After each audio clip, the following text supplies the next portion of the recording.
Greetings gamers, ex-gamers and friends and family of gamers. Big Fat Hairy Gamer here with another Big Fat Hairy Loser update. Well, last week went much better than expected despite having a very shaky start. Having finished off the last of the cake and not being able to go for my walks due to bad weather. Yes, I freely admit it, I'm a fair weather when I feels like it exerciser. I was worried that my weight wouldn't come down. However, even of yesterday morning, I had still managed to shave 0.3 kilograms off my weight from the end of the previous week. Yesterday, however, as a family we went for a roughly 5-kilometre walk, and for reasons I can't explain, I just didn't feel like eating last night, so I skipped my evening meal. It wasn't a deliberate attempt to lose weight, I just wasn't hungry. The result of this though is that this week I managed to hit the 1 stone weight loss milestone, and that's a huge psychological boost to my weight loss. In the last few videos I've talked about the 3 main macronutrients: protein, carbohydrates and fat. I've shown that we need them all, which is why, from the very limited knowledge I've gained about nutrition so far, the healthiest kind of diet should contain all 3 macronutrients. This is probably why you hear so much about the importance of a balanced diet.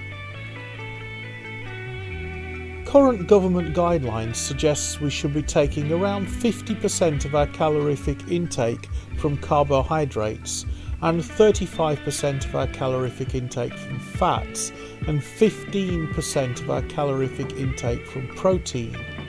That doesn't mean we should be eating more than twice as much fat than protein, it's just that fat has a much higher calorie density than protein.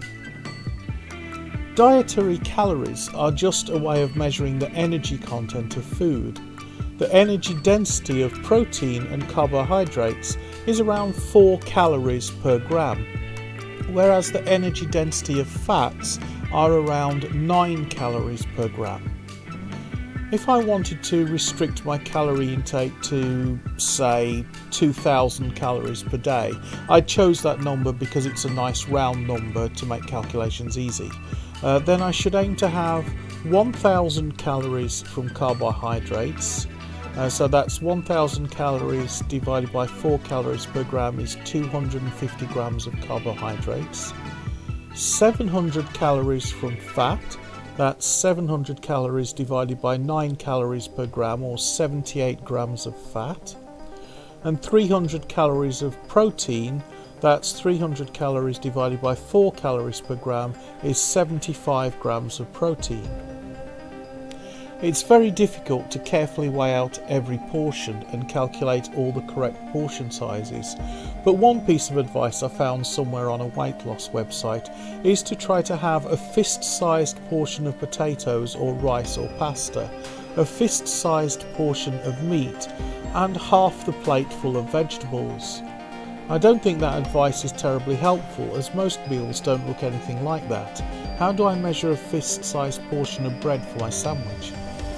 That being said, the half a plate full of vegetables will work on my chicken dinner, and I will try to figure out a way to incorporate more vegetables into my diet.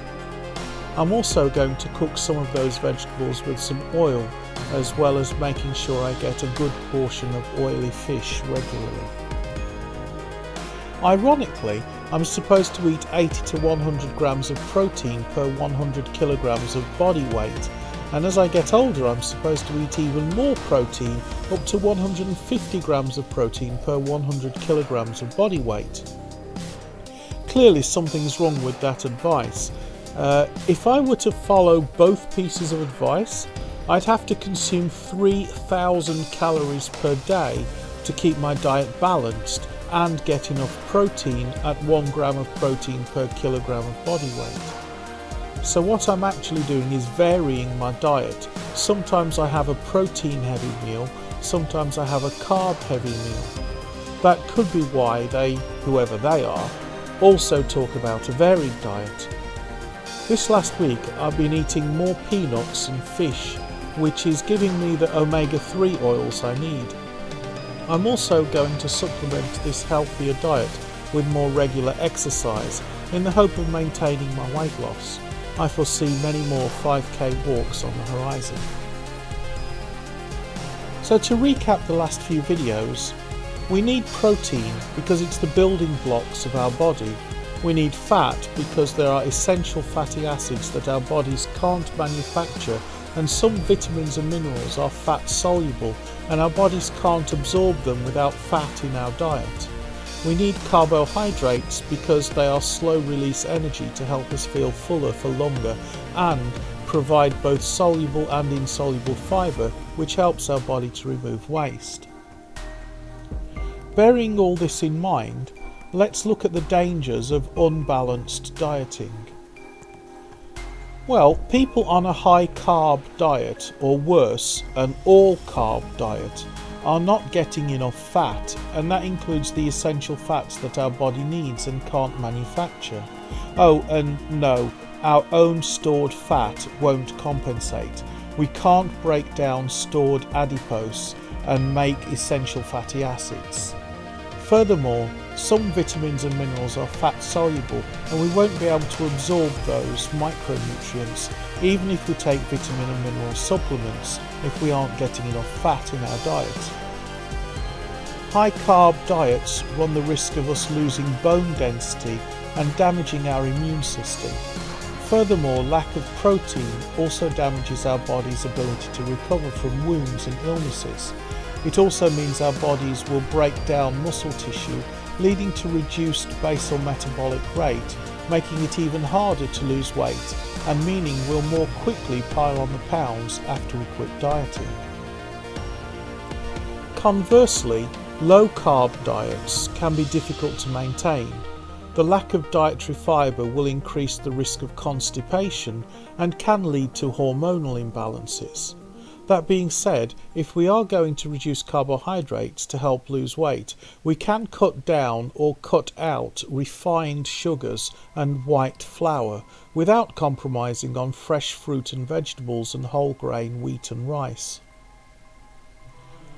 High protein diets also damage our health due to insufficient carbohydrates and fats, but an excess of protein puts a strain on our kidneys and can risk renal damage or even renal failure.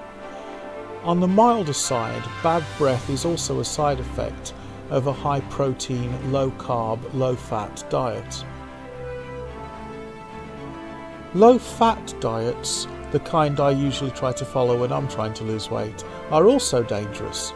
If you are going to reduce your fat intake, try to reduce the unhealthy trans fats from highly processed foods and saturated animal fats, that is to say, fats that are solid at room temperature, focusing more on the kinds of oils you get from nuts and fish. I believe these are some of the reasons why people can't stick to a diet and why I've failed every time I've tried to lose weight. Well, I say failed. I actually succeed 100% of the time, but then after I stop trying to lose weight, I pile on the pounds and wind up much heavier than I was before I started trying to lose weight. This is why I always say, losing the weight is the easy part, keeping it off is what's hard. And that about wraps it up for this episode of Big Fat Hairy Loser.